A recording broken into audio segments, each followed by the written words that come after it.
All right, starting off the video like this. So in my live streams, I do a lot of like photo settings and taking pictures and cleaning other people's cars in the game. And a lot of people just like how my work with the photography in this game is. So this is why I'm making the video. So enough yapping, let's go ahead and get straight to it. All right, so we're gonna talk about several things in this video, and one is including the photo location, the type of vehicle, narration, and then the photo settings. I'm gonna say the photo settings for last. That way, because I mean that's where everybody wants, everybody wants the photo settings. But if you're really trying to get good at the photography level, you still need those extra 3 key components, because without that, then you just, you're free balling the photos. So, all right, so we're gonna start off with one of my favorite cars. I'm gonna just pick one for the whole 9 yards. Let's see here. I have a lot of cars I get to pick. Let's do a Chevy, because why not? I'm probably gonna do I'm gonna just do like a random one. But anyway, so with the photo, so the first thing we're going to talk about is the location, and the location is like one of the biggest key factors right there, because a lot of people, I get it, you want to go ahead and make your photo look good. Everybody's always asking like, oh, what's the perfect location, what's the perfect location, but it's not always about that. It's more towards like what's your idea of the photo, and just like I said, the narration tells you a lot. So Horizon 5 map is a very gorgeous, beautiful map in Mexico, and honestly, if you're just really good at it, you don't really need to focus on location, and I'm gonna tell you why. So let's see, if I wanted to park the car right here. Oh, FYI, I would recommend doing this in solo mode. I mean, you could do it online if you want to, that's up to you, but solo mode, you have a better quick capture than anything. So as you can see, I'm parked on the side of the road right here, and you don't have to worry about the other cars in the background. But the location, I mean, honestly, if you're really good at locations, or if you really don't really care, I don't think locations really technically matter. And I just made a photo look good like that. Yeah, I get it, photo settings will matter, but so far for location, it does matter, and it kind of doesn't. But it only matters if you're trying to do the narration part of it, and that's where the that's where the location kind of ties in with that too. But if you just like taking it just to take it, then there's really nothing to kind of worry about, honestly. Like, you just can make any photo look good, just as long as you know how to get the proper angle, the aspect of it, a great point of view, and like I said, really pretty much narration. And what I mean by narration, I mean by storytelling. Not all photos have to have a story, but if you really want the story to, if you want the photo to pop out, that way the viewer can get a good glimpse of what's what's actually happening. Like, for instance, if I wanted to like do like a teaser for like this Camaro right here, I could just do it like that, and it'll be face forward like that pretty much. And there's different types of locations and narrations for it, and I'm gonna show you how. Now, this map has a lot of small little shacks and stuff like that, so it's really good for like some old classic cars, or classic vehicles. So if I hop in a Chevy K10 Custom, which is right here, you just find a old little shack and you can make it look good, and you can make it pop out pretty easily. And that's where the storytelling kind of ties in. So let's see here. Maybe there's a spot right over here. So we'll go over here real quick.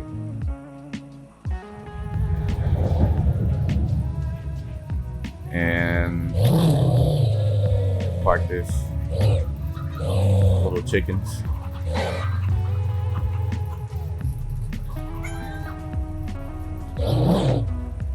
And the thing about it too, you also want to pay attention to where you want to get the angle. So like what you want to capture in the photo and whatnot. And like I said, this is how it ties into narration. like daytime. Sometimes if I was you guys, I'm gonna do this for my own safety. You don't have to take off the drivers, but if you really want your photo to pop out and stand out, I would just take off the drivers. But look at that. You see how just gorgeous that is? Now, again, I've been doing this for years, so I know I make it look easy, but practice makes perfect. And once you have the experience with it, then you can basically get where I'm at. I'm really bad at explaining things, just know that. But anyway, so like I said, location matters, narration matters, just depending on what type of photo you're trying to aim for, and depending on if your photo is a telling story. I would use objects in the background as your huge advantage when it comes to things like this, because when you have an advantage like that, you can it really tells a story when it comes from there. And it's just really nice. It's an eye grabber for sure, because you'll just I don't know how to explain it. It's just really good at just capturing moments, and you got all these other objects in the background. It's like, okay, yeah, so this guy has a house, he got an old truck, pretty nice, right? Gosh, I suck at explaining things. So that's that. There's location, there's narration, and obviously there's the type of vehicle. I did mention that as well. The type of vehicle does matter, and that's where all the other two kind of benefit, because they all work together. The location, the type of vehicle, and the narration, they all work together. You can't really do a bit of one, you have to do a bit of all, if that makes sense. You kind of have to do all of them, because if you put a race car here, then it's not gonna look right. Like why is there a Ferrari 599 XX at a barn? The car is fairly new. Now if it was like an old classic car, then like a like something that's like vintage, it will work out. But like if it just tells a story. And let me just go ahead, my words can't really explain what I'm trying to say, so that's why I'm just gonna go ahead and just show you guys. That way you can kind of get a good glimpse of what I'm talking about. So this is a race car, we have a racetrack. Go over here.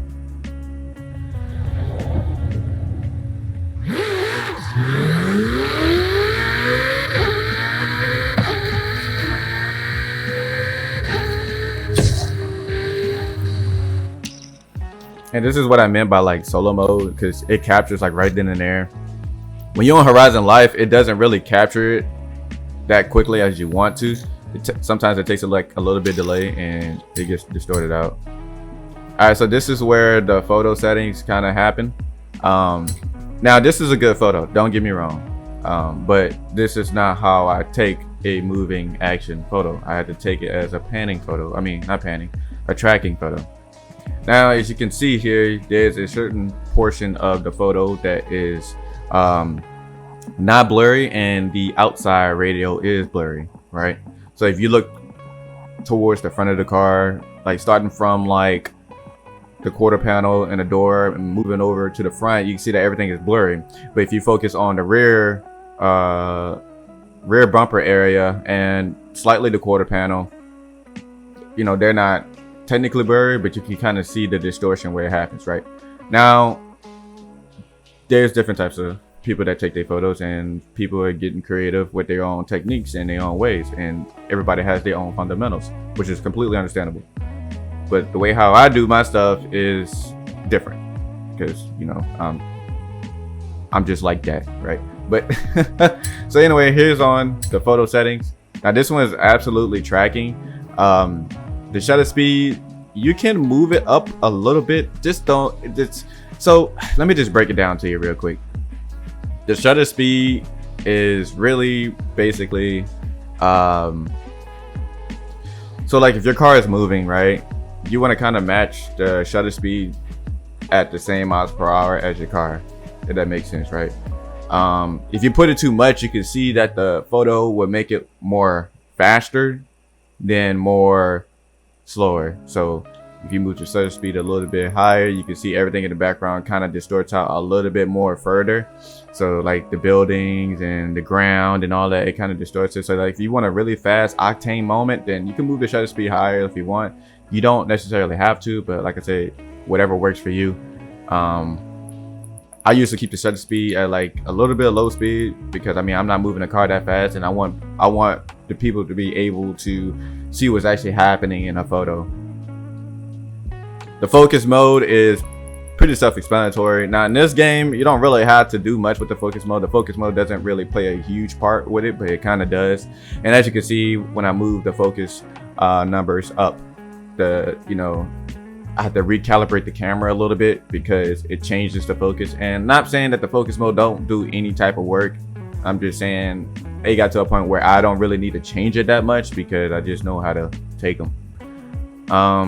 But yeah, focus mode, you can play around with that a little bit. You don't have to worry about this one too much, but a good 30 to 70 is a good number for focus mode when it comes to your camera. Now, this focus mode is different. When you have a moving car, you want to put it to tracking, but if you got a car that's standing still, you want to keep it to panning. So for your still shots, keep it panning. For your moving shots, keep it tracking. There might be somebody else in the comments saying, well, R4, I do it this way. Well, that's fine. You can do it that way. But for beginners, I would recommend this because it's the easiest way for you can kind of capture your photos. I still do this. I mean, like I said, until you get comfortable with all these settings, you should be good to go. Exposure is like one of the biggest things when it comes to photography. I'd be looking at other people's photos on Instagram from time to time, and the exposure is not the greatest and it could be improved.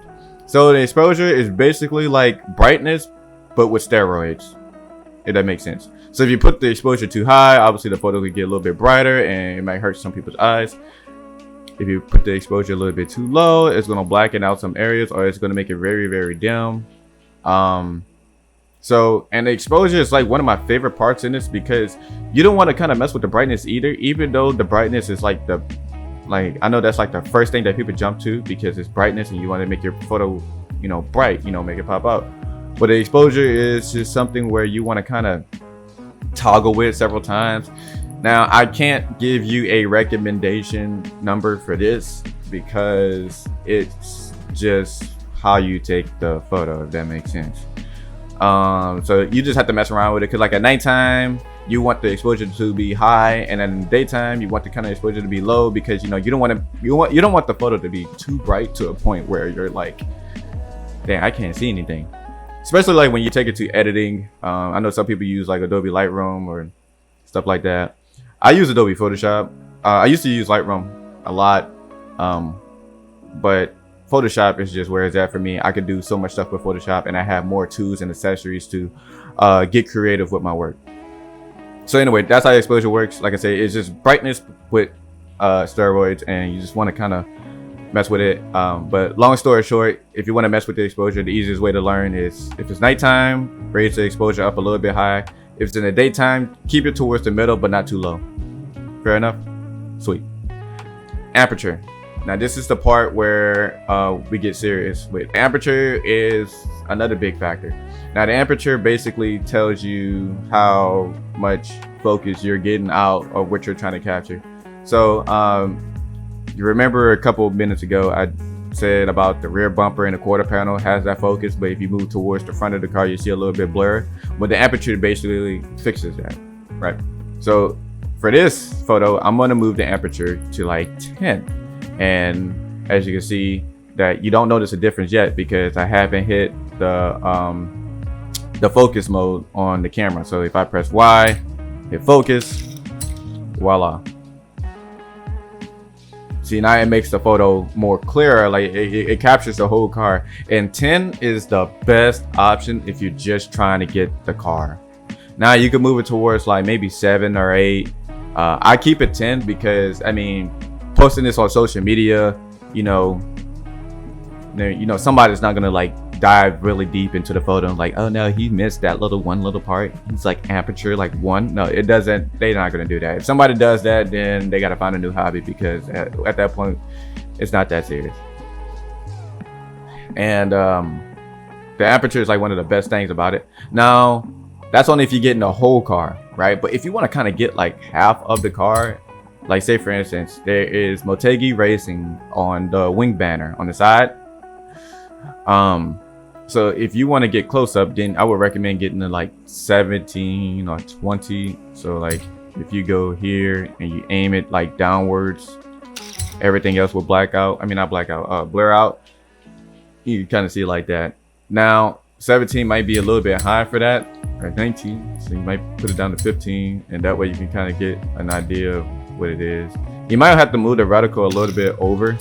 That way you can kind of get a good moment, and it kind of tells the story. Because like once you post this photo, man, Motegi going to be like, oh wow, this is good. This is marketing.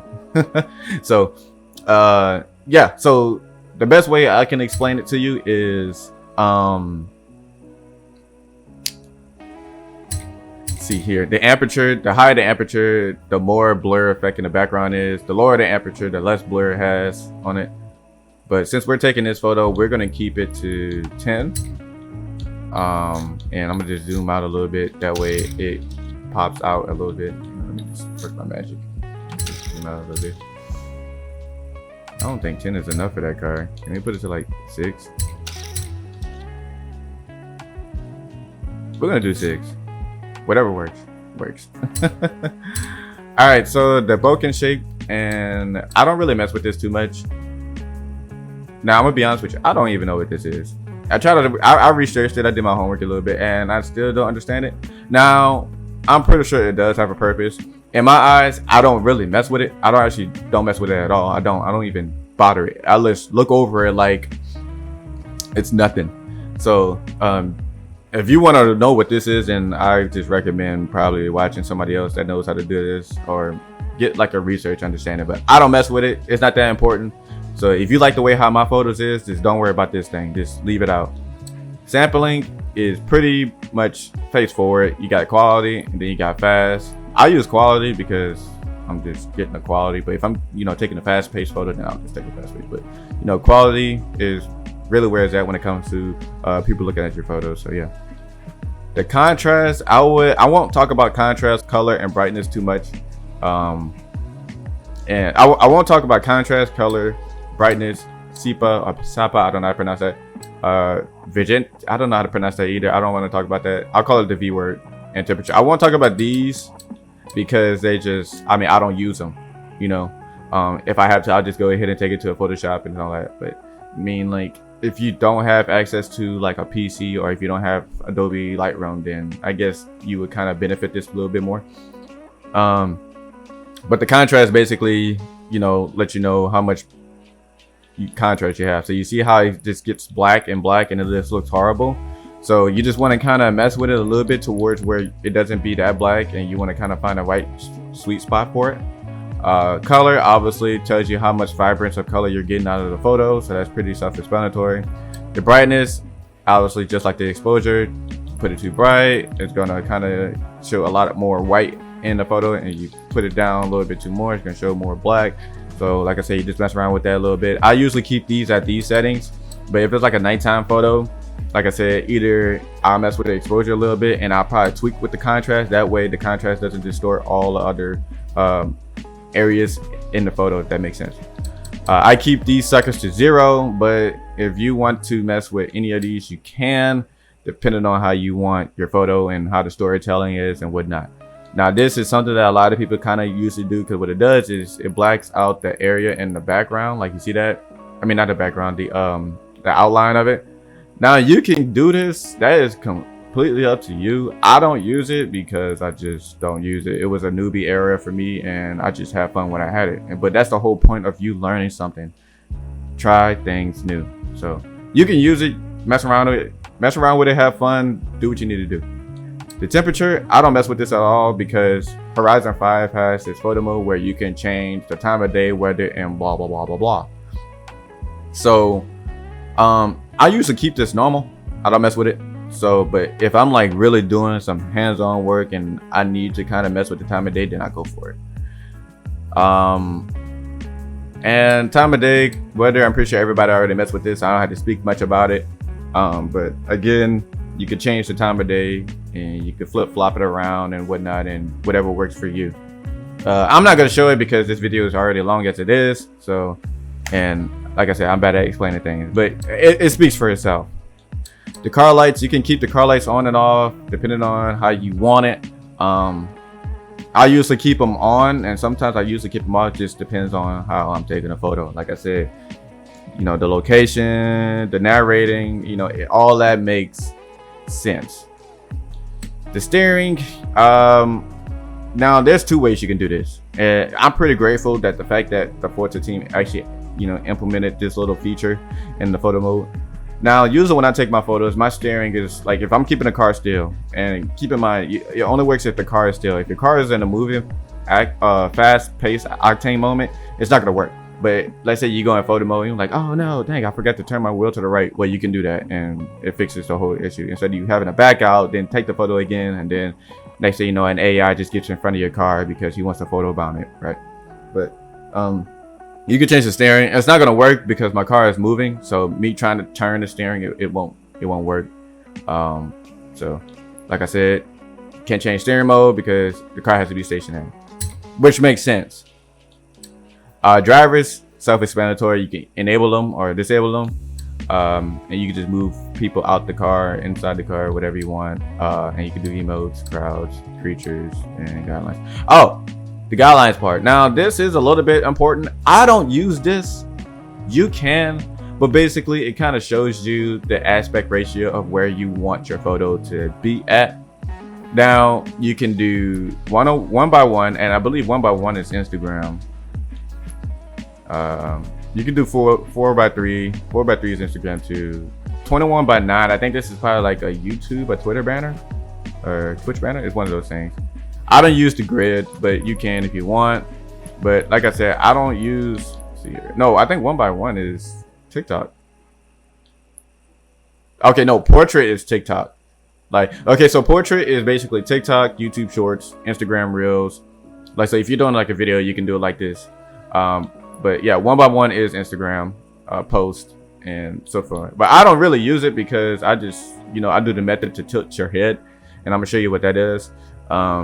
So like if I want like a landscape shot or a landscape shot, I'm sorry, not shot. If I want a landscape shot, I will take it just like this. But if I want a portrait shot, then I usually just turn it 90-degree angles, and I usually I tilt my head all the time, but it works.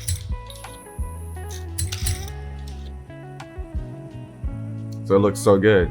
Now, this is really good for like Instagram stories, TikTok stories, Snapchat stories, whatever you prefer. I do this all the time. I've been doing it since 2018 and I never stopped. Surprised I don't have a crook in my neck, but hey, I'm still young, so I don't have to worry about having a check engine light in my neck. But yeah, that's pretty much it. I mean, we talked about location, we talked about the type of vehicle, narration, and the photo settings. Now I'm gonna show you guys my photo settings, that way you guys can copy it and stuff like that. Just keep in mind my photo settings do change. They do change. So and like I said, they only change because, like I said, narration, type of vehicle, and location, and what I'm trying to get at. So hopefully this video actually helps you out with that. If you got any more questions, just comment down below. I'll go ahead and answer as much questions as I can when I have the time to. But pretty much that's really it. Pretty easy. So we'll see how you guys handle it, and if there's more feature requests, I'll be sure to go ahead and keep making them, and we'll just move on from there. Other than that, man, I hope everyone is having a great day, and I will see you at the next one.